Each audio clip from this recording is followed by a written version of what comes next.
నిన్నటి రోజు చంద్రబాబు నాయుడు గారు కలెక్టర్లకి ఎస్పీలకి సమావేశం ఏర్పాటు చేశారు. చేసి సుదీర్ఘంగా ఉదయం నుంచి రాత్రి పొద్దుపోయేంత వరకు కూడా సమీక్ష నిర్వహించినట్టుగా పత్రికలలో వార్తలు చూశారు. విషయం ఏమిటి అంటే, ప్రభుత్వం ఏర్పడిన తర్వాత మొట్టమొదటిసారిగా కలెక్టర్ల కాన్ఫరెన్స్ నిర్వహించాడు. దీని ద్వారా ఈ రాష్ట్రంలో చంద్రబాబు నాయుడు ఎటువంటి కార్యక్రమాలకు శ్రీకారం చుడుతున్నాడు అనేటువంటి దాని మీద స్పష్టత వస్తుంది అని చెప్పి అనుకుంటున్నాను. ప్రధానంగా ప్రతి ఒక్కరు దేని గురించి ఆలోచన చేశారంటే, రాష్ట్ర ప్రజలందరూ కూడా చంద్రబాబు నాయుడు అనేక రకాలైనటువంటి హామీలు ఇచ్చాడు. ఆ హామీలన్నింటినీ కూడా నెరవేర్చేటువంటి దిశగా జిల్లా కలెక్టర్లకి దిశానిర్దేశం చేస్తారు. లబ్ధిదారుల ఎంపిక కానీ, ఏ విధంగా ఈ కార్యక్రమం ఉండాలి, ఈ విధంగా ఇచ్చినటువంటి కార్యక్రమాలను ఏ విధంగా నెరవేర్చాలనేటువంటి దాని మీద చంద్రబాబు నాయుడు స్పష్టత ఇస్తాడని చెప్పని అందరూ ఊహించారు, భావించారు. ఈరోజు చంద్రబాబు నాయుడు చెప్పకనే పరోక్షంగానే హామీల ఊసెత్తకుండా హామీలేవి కూడా నెరవేర్చలేకపోతున్నాం అనేటువంటి ఒక పరోక్షమైనటువంటి సంకేతం కలెక్టర్ల కాన్ఫరెన్స్ ద్వారా ప్రజలకు ఇచ్చినట్టుగా మేము అభిప్రాయపడుతున్నాం. ఎందుకంటే చంద్రబాబు నాయుడు గతంలో అనేక సందర్భాల్లో చెప్పాడు, హామీలు నెరవేర్చలేం, ఆదాయాన్ని పెంచుతాం, కాబట్టి ఆదాయం పెంచి హామీలన్నింటిని కూడా నెరవేరుస్తామన్నాడు. హామీలు నెరవేర్చడానికి నువ్వు ఆదాయం పెంచుతామన్నటువంటి మార్గాన్వేషణ కోసమైనా కలెక్టర్ల కాన్ఫరెన్స్ లో ఏదైనా దిశానిర్దేశం చేశావంటే ఆ దిశగా కూడా అడుగులు వేసినట్టుగా కనిపించలేదు. కాబట్టి చంద్రబాబు నాయుడు గారు ఏదైతే చెప్పాడో, ఏదైతే హామీలు ఇచ్చాడో అవి దరిదాపుల్లో అమలు కాలేకపోతున్నాయనేటువంటి భావన కలిగించేటువంటి విధంగా కలెక్టర్స్ కాన్ఫరెన్స్ జరగడం అనేటువంటిది దురదృష్టకరమైనటువంటి విషయం. దాంతోపాటు కలెక్టర్ అందరికీ విజన్ డాక్యుమెంట్లు తయారు చేయండి అని చెప్పాడు. సంపద మీద దృష్టి పెట్టండి అని చెప్పాడు. జిల్లా కలెక్టర్ స్థాయిలో జిల్లా కలెక్టర్ ఏమి సంపదల మీద దృష్టి పెడతాడు, ఏమి విజన్ డాక్యుమెంట్ తయారు చేస్తాడు. విజన్ డాక్యుమెంట్ తయారు చేయాలంటే, జిల్లాకు సంబంధించినటువంటి అభివృద్ధి ప్రణాళికలు తయారు చేయాలంటే మీరు ఎంత కేటాయిస్తారనేటువంటిది చెప్పకుండా జిల్లా కలెక్టర్కి 5 కోట్లు ఇస్తానని చెప్పినట్టుగా ఈరోజు పత్రికల్లో మాట్లాడుతుంది. 5 కోట్ల రూపాయలకి ఏమి విజన్ డాక్యుమెంట్ తయారు చేయాలి ఆయన? అక్కడికి వచ్చేటప్పటికి కనీసం మరమ్మతులకు 5 కోట్ల రూపాయలు చాలు. ఈరోజు విజన్ తర్వాత సంగతి. అటువంటి పరిస్థితుల్లో కలెక్టర్ కాన్ఫరెన్స్ అనేటువంటిది మొక్కుబడిగా రాజకీయ పబ్బం గడుపుకోవడానికి ఇది ఉపయోగపడినట్టుగా మేము భావిస్తున్నాం. ఎందుకంటే ఆయన చెప్పాడు, సెప్టెంబర్ 20వ తేదీకి 100 రోజుల పాలన పూర్తవుతుంది. ఆ 100 రోజుల పాలనలో స్పష్టమైనటువంటి మార్పు, చంద్రబాబు మార్పు పరిపాలన కనపడాలి అని చెప్పి 100 రోజుల్లో వెళ్ళా ఈ లోపలే కనపడింది. నిద్ర లేస్తే నీ రెడ్ బుక్ ఏదైతే నీ కొడుకు రాసుకున్నాడు అది బ్లడ్ బుక్ గా మారిపోయింది. ఎక్కడ పోయినా సరే నిద్ర లేస్తే దాడులు, దండయాత్రలు, అవినీతి, అక్రమాలు, ఆరితీరిపోయారు శాసనసభ్యులు. కాబట్టి 100 రోజుల పరిపాలనకి ఇంకా దీనిలో పురోగతి సాధిస్తారు. మీరు ఇంకా కొన్ని హత్యలు చేస్తారు, ఇంకా కొన్ని అనైతిక కార్యక్రమాల్లో ఆరితేరిపోయేటువంటి పరిస్థితి ఉంటుందో తప్ప ఈ రోజు సంపద మీద దృష్టి పెట్టమన్నారు. సంపద మీద ఎవరు దృష్టి పెట్టాలి? ఎమ్మెల్యేలు సంపద మీద దృష్టి పెట్టాలనా, కలెక్టర్లు సంపద మీద దృష్టి పెట్టాలనా, లేదా ఎమ్మెల్యేలని సంపద మీద దృష్టి పెడితే మీరు వాళ్ళకి సపోర్ట్ గా ఉండండి అని చెప్పి చెప్పడమా? తెలియనటువంటి పరిస్థితి. ఈరోజు అదేవిధంగా చంద్రబాబు నాయుడు కలెక్టర్లకు సంబంధించి ఇసుక విషయంలో చాలా గట్టిగా ఉండాలని చెప్పి కలెక్టర్లకు ఎస్పీలకి చెప్పాడు. ఉచిత ఇసుక అన్నాడు. గతంలో కన్నా ప్రభుత్వానికి ఆదాయం ఇస్తూ వినియోగదారుడికి లబ్ధి చేకూరింది అనేటువంటి భావన ఈరోజు ప్రజల్లో ఉంది. ఉచిత ఇసుక ఏ విధంగా తయారైందంటే, చంద్రబాబు గారు నిద్ర లేస్తే ఉచిత ఇసుక ఉచిత ఇసుక అని చెప్పి ఒక తమ్ముడు ఉపన్యాసాలతో మైసూరు బోండా కథ గుర్తుకొస్తుంది. మైసూరు బోండాలో ఏ విధంగా అయితే మైసూరు ఉన్నదో ఉచిత ఇసుక విషయంలో కూడా ఉచితం అనేటువంటిది కనిపించకుండా మాయమైపోయింది. ఇసుక మాత్రం కనపడుతుంది. ఆ ఇసుక మీద స్థానికంగా ఉండేటువంటి నాయకులు, తెలుగు తమ్ముళ్ళు ఇష్టారాజ్యంగా దోపిడీకి పాల్పడేటువంటి పరిస్థితి ఏర్పడింది. కాబట్టి హామీలు అనేటువంటివి ఆదాయం పెరిగితే చూద్దాం, లేకపోతే వాటిని పక్కన పెడదాం అన్నట్టుగా ఈరోజు వ్యవహార శైలి ఉంది.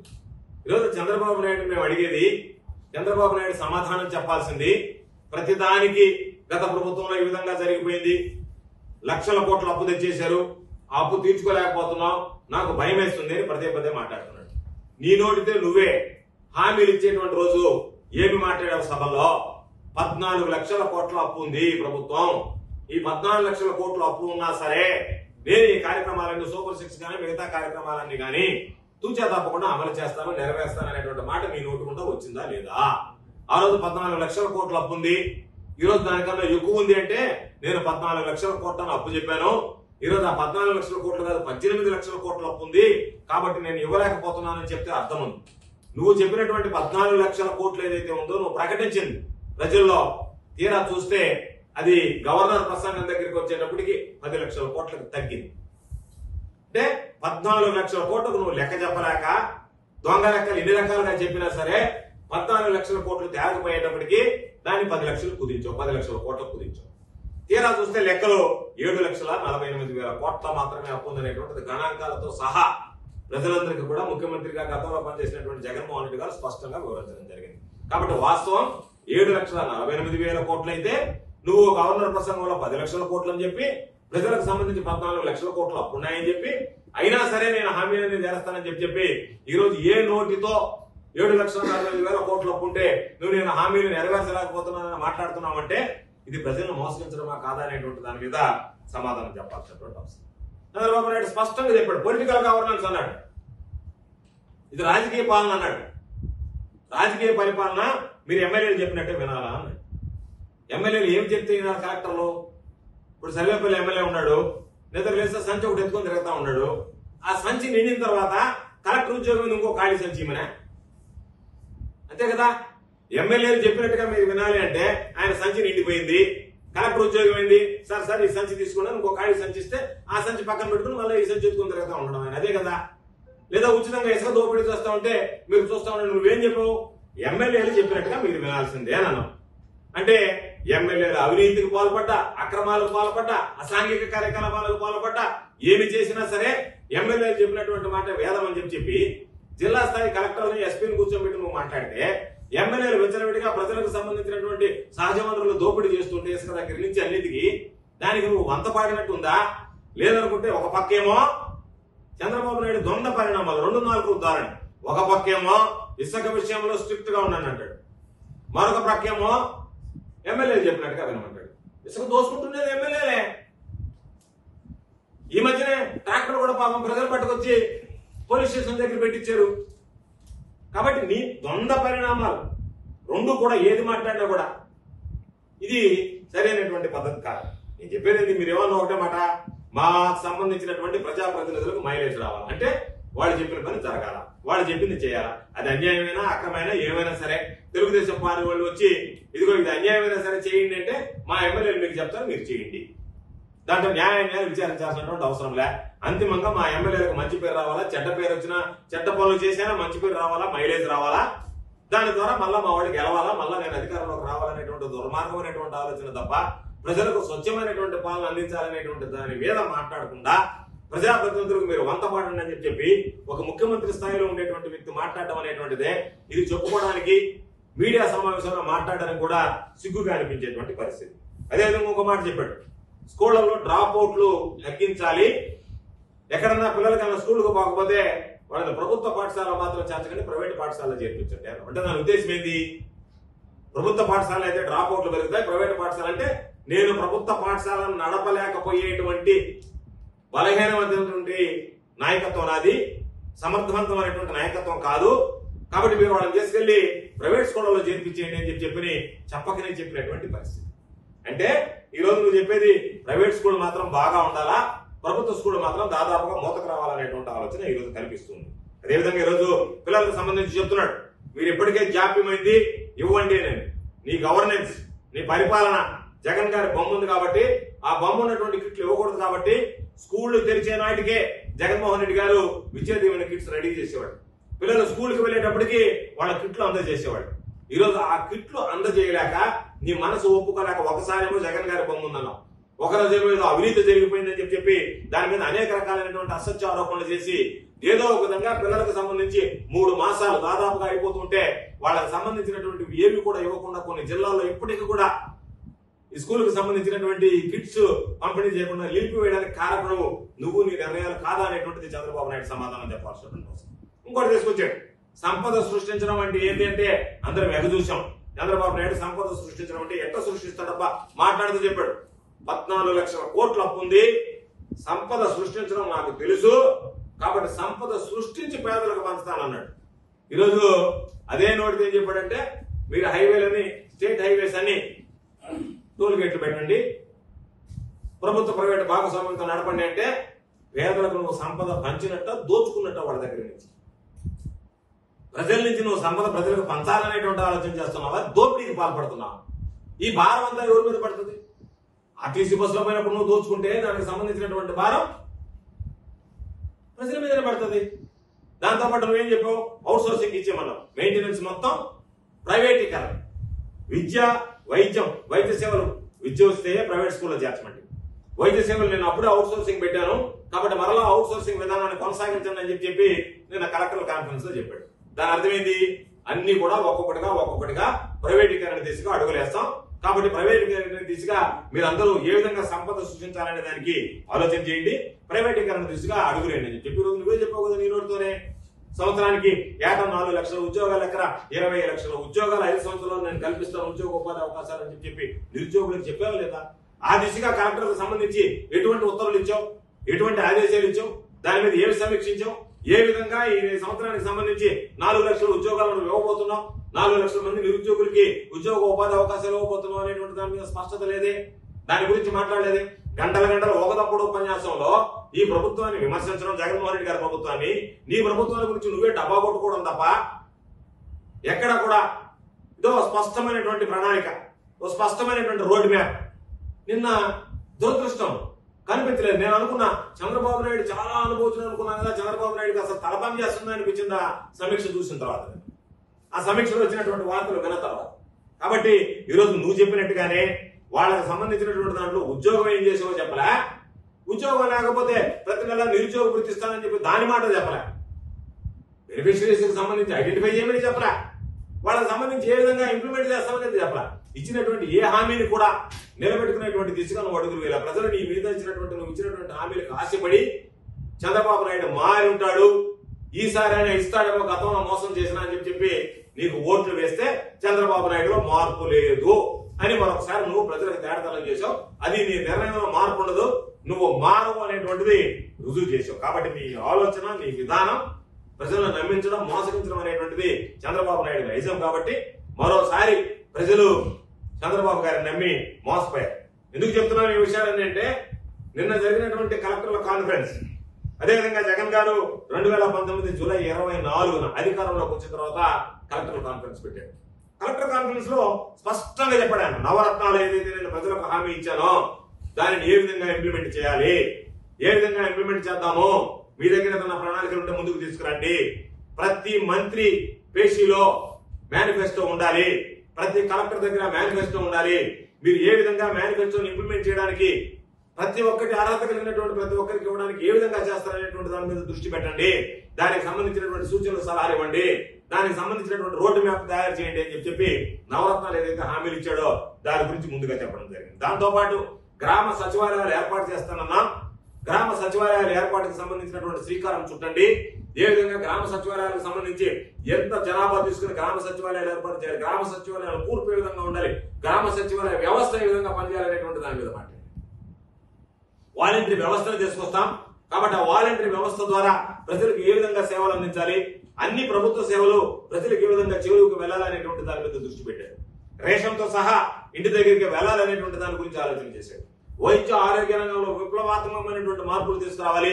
ప్రతి సచివాలయానికి అనుసంధానంగా ఒక రైతు భరోసా కేంద్రం, ఒక హెల్త్ క్లినిక్ ఉండాలనేటువంటి దాని గురించి ఆలోచన చేసి వైద్య రంగానికి సంబంధించి, విద్యా రంగానికి సంబంధించి ప్రత్యేకమైనటువంటి దృష్టి పెట్టి స్కూళ్ల రూపురేఖలు మార్చాలన్నటువంటి దిశగా ఆలోచన చేశాడు. ప్రతి పథకం అమల్లో రాజకీయాలు అనేటువంటివి ఎన్నికల వరకే ఉంటాయి. ఎన్నికలు అయిపోయిన తర్వాత రాజకీయాలకు తావుండదు. కాబట్టి రాజకీయాలు లేకుండా ఎక్కడ కూడా పారదర్శకంగా పక్షపాత వైఖరి అనేటువంటిది లేకుండా దీంట్లో ఎవరు జోక్యం ఉండకూడదు అనేటువంటి ఆలోచన. కాబట్టి ఆ విధంగా పక్షపాత వైఖరి లేకుండా పథకాలు అన్ని అమల్లో పారదర్శకత కనపడాలి. అర్హత కలిగినటువంటి ప్రతి ఒక్కడికి అర్హతే ప్రామాణికంగా భావించడం తప్ప పార్టీల గురించి ఆలోచన చేయదు. రాజకీయాలు అనేటువంటివి, పార్టీలు అనేటువంటివి ఎన్నికల దాకా ఉంటాయి. ఎన్నికలు పూర్తి ప్రభుత్వం ఏర్పడిన తర్వాత ప్రభుత్వం యొక్క బాధ్యత ప్రతి ఒక్కరికి పారదర్శకంగా పథకాలు అమలు చేయడం అని చెప్పి ఆ రోజు కలెక్టర్ కాన్ఫరెన్స్ లో చెప్పడం జరిగింది. అందుకే చెప్పాడు, ఇంటికి రేషన్ పంపించినా ప్రతి ఒక్కరికి అర్హత కలిగినటువంటి వాళ్ళకి ఇవ్వడం కాకుండా సాచురేషన్ బేసిస్ మీద ఏదో మేము కొంతమందికి ఇస్తాం కాబట్టి అంతమందికి ఇవ్వండి అనేటువంటి విధంగా కాకుండా మొట్టమొదటిసారిగా గతంలో చంద్రబాబు ఉన్నప్పుడు ఇదిగో ఇన్ని పెన్షన్లు ఇస్తాం మీరు సర్దుబాటు చేసుకునే విధంగా కాకుండా ఎంతమంది లబ్ధిదారులు ఉన్నారో గుర్తించండి, అంతమంది ఒక్క లబ్ధిదారుడు కూడా మిగిలిపోకుండా సాచురేషన్ బేసిస్ మీద ఇవ్వాలనేటువంటి ఆలోచన చేశారు. పేదలకు సంబంధించినటువంటి ఏళ్ల స్థలాలు ఏ విధంగా ఇవ్వాలనేటువంటి దాని మీద దృష్టి పెట్టండి. ప్రభుత్వానికి సంబంధించినటువంటి ఎన్ని స్థలాలు ఉన్నాయో గుర్తించండి. ఒకవేళ ప్రభుత్వానికి సంబంధించినటువంటి స్థలాలు అందుబాటులో లేకపోతే ప్రైవేట్ వ్యక్తుల దగ్గర నుంచి స్థలాలు సేకరించడానికి దృష్టి పెట్టండి అని చెప్పి మొట్టమొదట జూలై 24, 2019 నాడు జరిగినటువంటి కలెక్టర్ల కాన్ఫరెన్స్ లో చెప్పడం జరిగింది. అదేవిధంగా ఇళ్ల స్థలాలు ఇవ్వడంతో పాటు ఇళ్లు నిర్మించేటువంటి దాని మీద కూడా దృష్టి పెట్టండి. ఇళ్ల స్థలాలు ఇళ్లు రెండు ఇచ్చేటువంటి దాన్ని కూడా చూద్దామని చెప్పి ఈరోజు జగన్మోహన్ రెడ్డి గారు ఒక స్పష్టమైనటువంటి ప్రకటన చేయడం జరిగింది. ఈరోజు మీ పరిపాలన ఏ విధంగా ఇద్దరు ముఖ్యమంత్రులు